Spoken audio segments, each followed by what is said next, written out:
Hello दोस्तों। तो चलिए आज हम जानते हैं केमिस्ट्री के सिलेबस के बारे में, यानी क्लास 12 का जो केमिस्ट्री का सिलेबस है हम उसके बारे में आज जानेंगे। तो चलिए हम शुरू करते हैं केमिस्ट्री में क्या क्या सिलेबस है। तो केमिस्ट्री जो होता है 12th का वो 3 पार्ट में डिवाइडेड होता है। पहला पार्ट होता है वो फिजिकल का होता है, दूसरा होता है वो इनऑर्गेनिक, तीसरा होता है ऑर्गेनिक होता है। इन तीनों चैप्टर को मिलाकर हमारा 12th का जो केमिस्ट्री है उसका सिलेबस बनता है।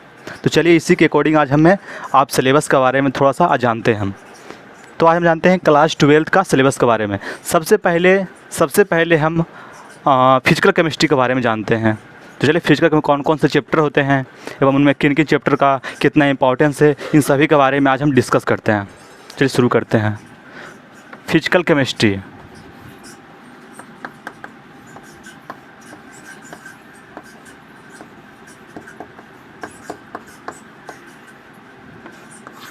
देखिए फिजिकल केमिस्ट्री में टोटल 5 चैप्टर्स होते हैं। तो चैप्टर बाय चैप्टर हम देखते हैं। सबसे पहला चैप्टर में आता है सॉलिड स्टेट।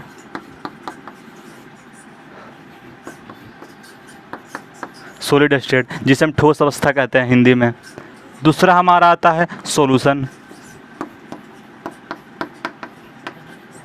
बिहार बोर्ड के बच्चे लोग हिंदी में मैं लिख देता हूँ यहाँ पर ठोस अवस्था।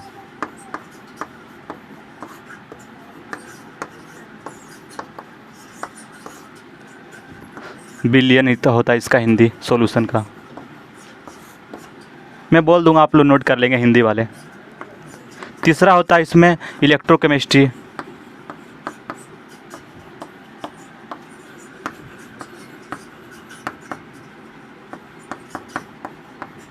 विद्युत रसायन होता है इसका मतलब। चौथा होता है यहाँ पर केमिकल काइनेटिक्स।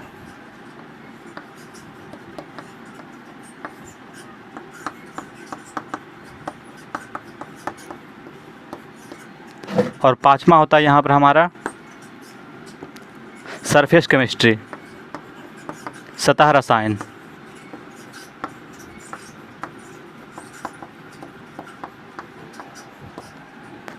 ये पांचों चैप्टर होते हैं जो फिजिकल केमिस्ट्री के पांचों चैप्टर होते हैं। तो हम कौन सा है, पहला सॉलिड स्टेट है, दूसरा सॉल्यूशन है, और तीसरा हमारा इलेक्ट्रोकेमिस्ट्री है, और चौथा हमारा केमिकल काइनेटिक्स है, और पांचवा हमारा सरफेस केमिस्ट्री है। तो देखिए इसमें जो सॉलिड स्टेट है और जो सॉल्यूशन है ये दोनों चैप्टर, और एक यहाँ केमिकल काइनेटिक्स हो गया, ये तीनों को हमारा जो एग्ज़ाम होता है बहुत अच्छा इंपॉर्टेंस होता है, और हमारे एग्ज़ाम में बहुत अच्छा नंबर कवर करते हैं। यानी फिजिकल केमिस्ट्री के जो 3 चैप्टर है ये हमारे बहुत अच्छे खासे नंबर को कवर कर लेते हैं। तो जानते हैं, चलिए अब डिस्कस करते हुए अब हम इनऑर्गेनिक केमिस्ट्री के बारे में जानते हैं। यानी इनऑर्गेनिक में कौन कौन से चैप्टर होते हैं, वो कौन कौन से पढ़ने होते हैं। चलिए स्टार्ट करते हैं इनऑर्गेनिक के बारे में। ये आप नोट कर लें अपने नोटबुक में। तो हमारा हुआ, अब सेकेंड हमारा inorganic chemistry.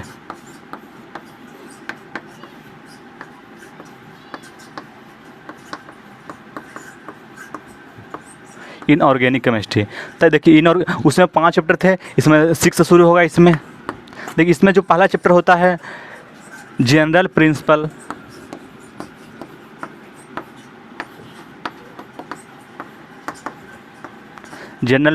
And process of isolation of elements.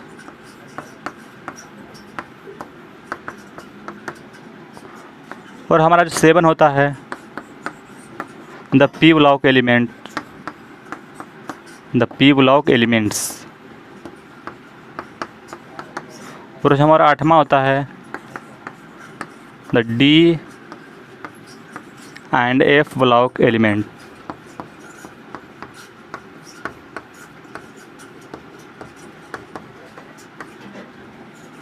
और जो हमारा 9th होता है कोऑर्डिनेशन कंपाउंड।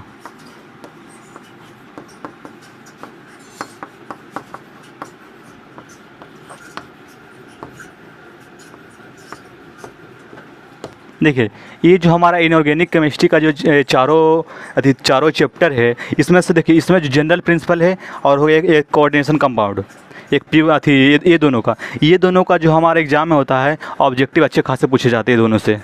और इससे एक लॉन्ग क्वेश्चन रहता है। अच्छा प्रिंसिपल्स रहता है, इसमें हमारा एक लॉन्ग क्वेश्चन हमारा एग्जाम रहता है जो कि हिंदी माध्यम से रहता है। और जब अगर बात करते हैं CBSE बोर्ड से, तो ये दोनों से ऑब्जेक्टिव बहुत ज़्यादा रहते हैं। कोऑर्डिनेशन कंपाउंड से एक general principle and process of isolation of elements से होते हैं।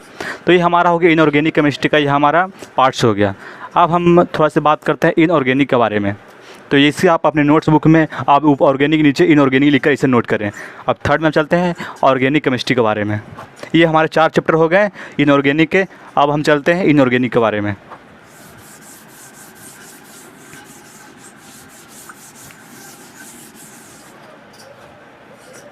ठीक है, अब हम चलते हैं ऑर्गेनिक के बारे में।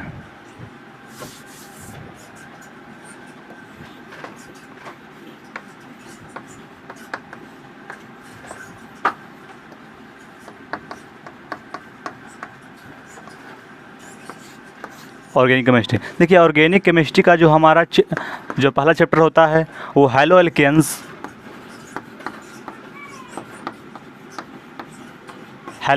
एंड हैलो एरीन्स होता है।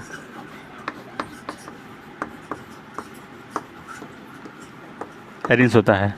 और जो हमारा सेकेंड चैप्टर होता है halo alkanes and halo arenes होता है। और जो हमारा सेकेंड चैप्टर होता है अल्कोहल्स फिनोल्स एंड ईथर। और जो हमारा थर्ड चैप्टर होता है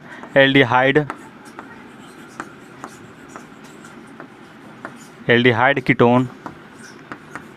आप हमारे साथ साथ नोट करें तो अच्छा रहेगा। And carboxylic acid. यहाँ तक आ रहा है, यहाँ तक। और जो हमारा फोर्थ चैप्टर हो गया ये हमारा एमीन्स होता है। और जो हमारा फिफ्थ चैप्टर होता है ये हमारा होता है बायोमोलिक्यूल्स, जिसका हिंदी होता है जैव अणु। और जो हमारा 15 चैप्टर होता है वो हमारा पॉलीमर्स होता है।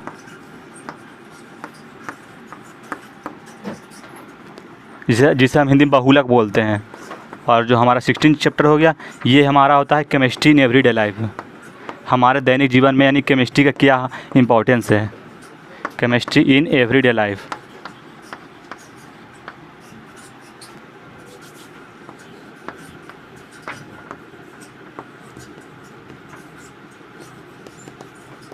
देखिए ये हमारे कुछ चैप्टर हो गए हैं।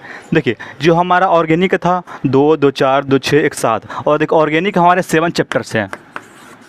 7 चैप्टर में पहला कौन है, halo alkanes and halo arenes है। और दूसरा क्या है, अल्कोहल्स फिनोल्स एंड ईथर्स। और तीसरा aldehyde ketone and carboxylic acid. और चौथा हमारा एमीन्स है। पाँचवा हमारा बायोमोलिक्यूल्स है। और छठा हमारा पॉलीमर्स है। और सातवां हमारा केमिस्ट्री इन एवरीडे लाइफ है। देखिए ये टोटल हमारे 16 चैप्टर हैं। इन 16 चैप्टर में से आपने देखा होगा कि फिजिकल के अगर बात करें तो उसमें हमारे 5 चैप्टर थे। अगर हम इनऑर्गेनिक की बात करें तो हमारे इनऑर्गेनिक में 4 चैप्टर थे। और हमारे ऑर्गेनिक की अगर बात करते हैं तो ऑर्गेनिक में 7 चैप्टर हैं। ये हमारे सारे चैप्टर हैं। अब बात करते हैं एग्ज़ाम के बारे में। देखिए जो ऑर्गेनिक का जो पोर्शन होता है एग्ज़ाम में इससे अगर माने तो 2 नंबर का या 5 नंबर का बहुत ज़्यादा इसमें पूछे जाते हैं, इससे ऑर्गेनिक कंपाउंड से या ऑर्गेनिक केमिस्ट्री से। इसलिए ऑर्गेनिक केमिस्ट्री भी हमारे एग्ज़ाम में एक मानिए तो इसमें बहुत अच्छे खासे नंबर इससे आते हैं। जैसे 5 नंबर कुछ क्वेश्चन होंगे या 2 नंबर क्वेश्चन हो गए और कुछ 1 नंबर के कुछ क्वेश्चन इससे पूछे जाते हैं। यानी रिएक्शन के बारे में, Wurtz reactions, Wurtz fitting reactions के बारे में इससे पूछे जाते हैं। जो रिएक्शंस के बारे में हम इसी में सारे के बारे में हम इसमें आपको बताएंगे कैसे कैसे रिएक्शन सब होता है या फिर रिएक्शन का सारे नाम होते हैं। बहुत सारे रिएक्शंस होते हैं, ऊर्ज फिटिंग ऊर्ज रिएक्शंस और बहुत सारे इससे रिएक्शंस आपको हम बताएंगे इस चैप्टर में।